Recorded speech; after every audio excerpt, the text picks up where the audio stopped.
So, the relationship between England and the colonies was one of what they call salutary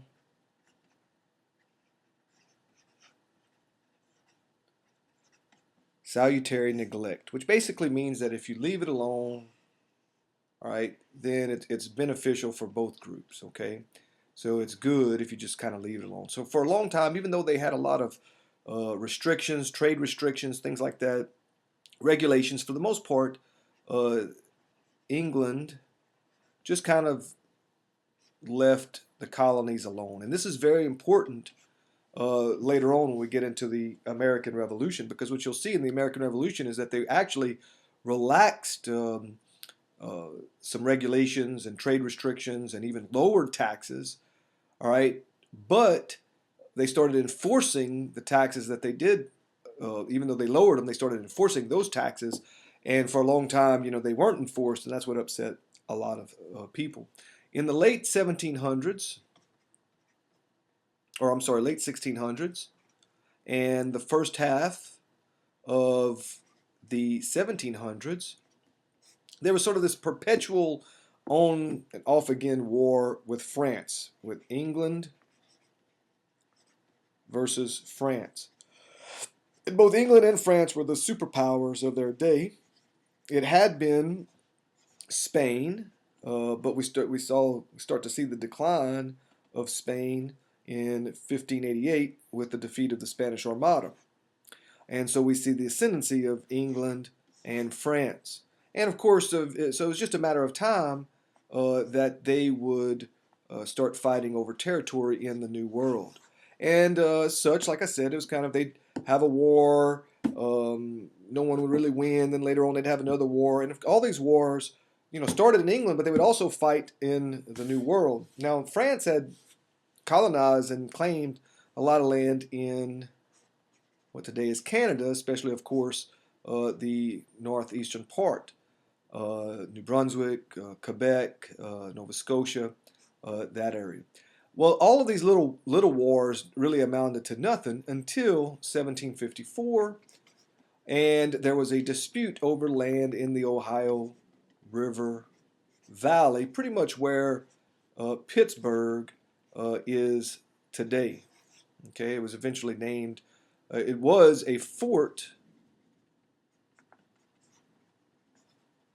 that the French claimed called Fort Duquesne.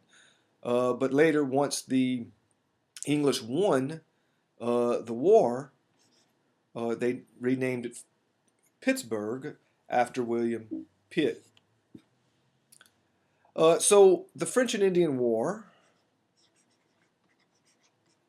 was a decisive war. The Native Americans sided, for the most part, there were some exceptions, with the French. And the reason they did this is because the English colonists, and when I say English colonists, it doesn't mean that everybody was of English descent, all right, but many of them were farmers. And if you're going to be a farmer, you need land. And if you want land, all right, then that is going to threaten, at that time, the Indians. And it would come into conflict because the Indians, all right, would want to use that land for hunting and things like that. Whereas the French tended to be mostly trappers,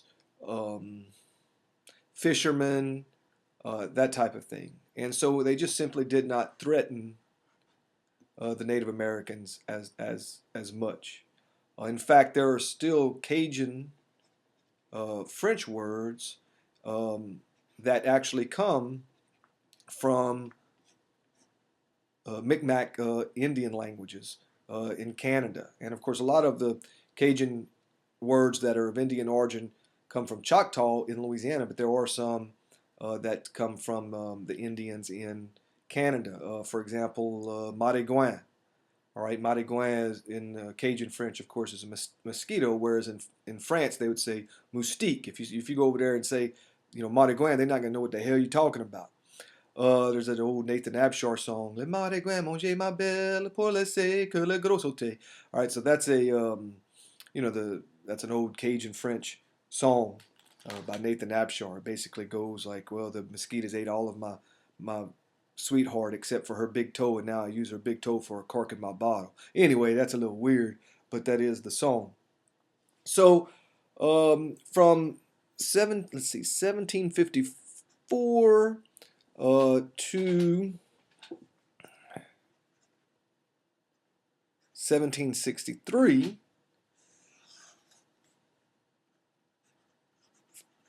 fighting went on between the English colonists and the French and the Indians.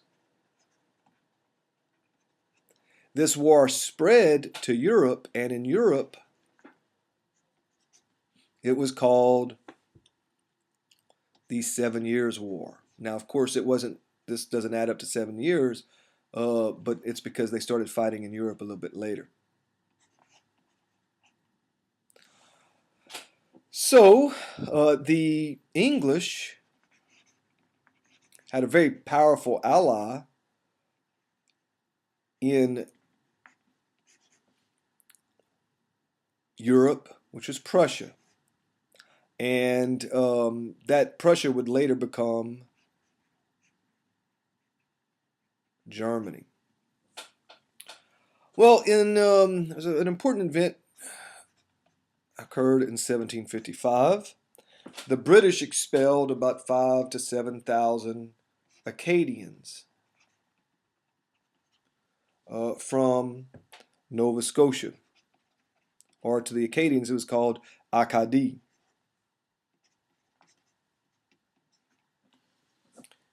Now, the Acadians had left France in the early 1600s and started settling in Canada in 1604, 3 years before the settlement of Jamestown.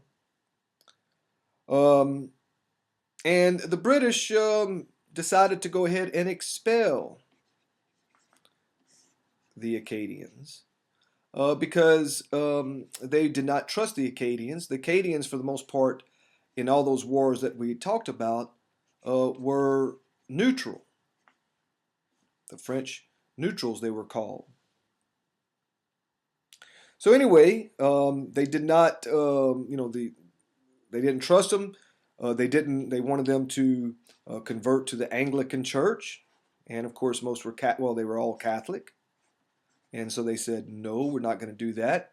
And so they kind of tricked them, and they expelled them to the four winds. They went all over the place. Some went back to France, where they didn't really like it. Some went along the eastern seaboard, where they didn't like it. Some were not even let off of their ships because they were, again, Catholic.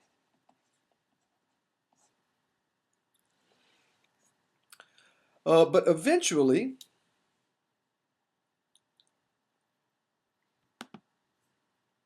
many of them, starting in the 1760s mainly, but about 1765, many of these Acadians,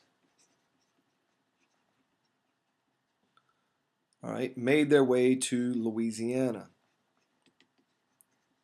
Now, Louisiana had been a colony of France from 1699 to 1762. Now, from 1762 to 1801, all right, the Spanish controlled Louisiana. They sold it back to France, and then in 1803, France sold Louisiana to the United States. Now, Louisiana, of course, was not what it is today, and y'all know this, but in case you don't. All right, so this is Texas, Florida, New Orleans, and pretty much all of this was Louisiana. And so, of course, in this area here was what I was talking about earlier, the Ohio River Valley, because the Mississippi River goes like this, but then it branches off this way, the Ohio River.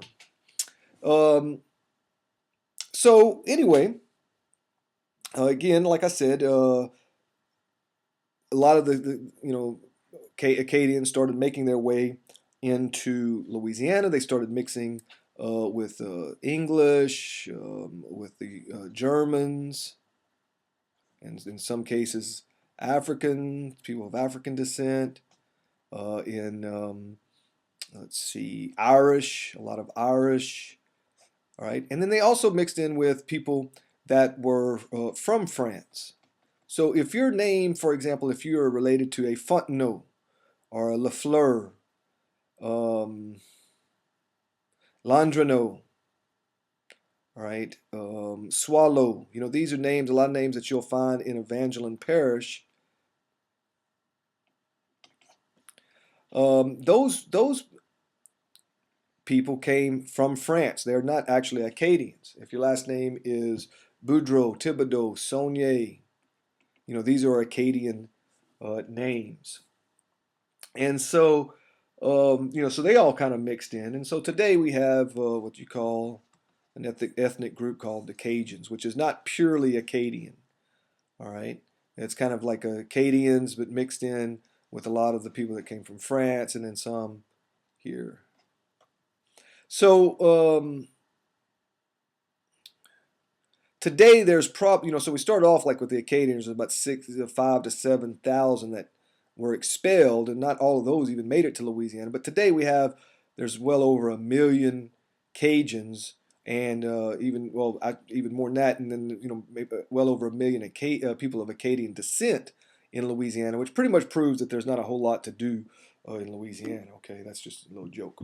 All right, so let's get back to the French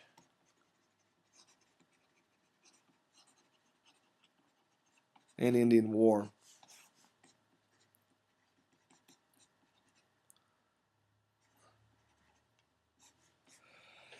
So at first, they were fighting in North America, mainly on land. The English were losing. But what the English decided to do, mainly is a guy by the name of William Pitt, what he decided to do was to change the strategy. He said, look, we're not going to fight them on the land. Basically, what we're going to do is we're going to block. If you look, I should have put a map on here, but you have the St. Lawrence River. And the St. Lawrence River goes into, this is the Atlantic, and so this is the St. Lawrence River, so this is the Atlantic Ocean. And it goes in, and you have the Great Lakes and all that. And so Quebec is here. And so basically, the British or the English, they had a very strong navy. The French had what I would consider like the second best navy and the second best army.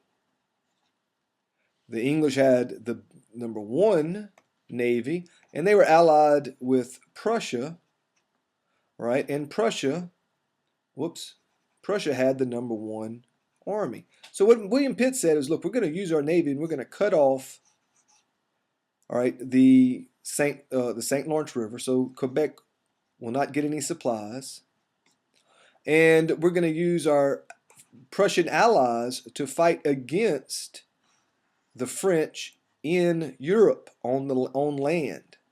So we have the number one navy that's going to go up against the second best navy, and then we're going to have the number one army go up against the second best army. And so this was a good strategy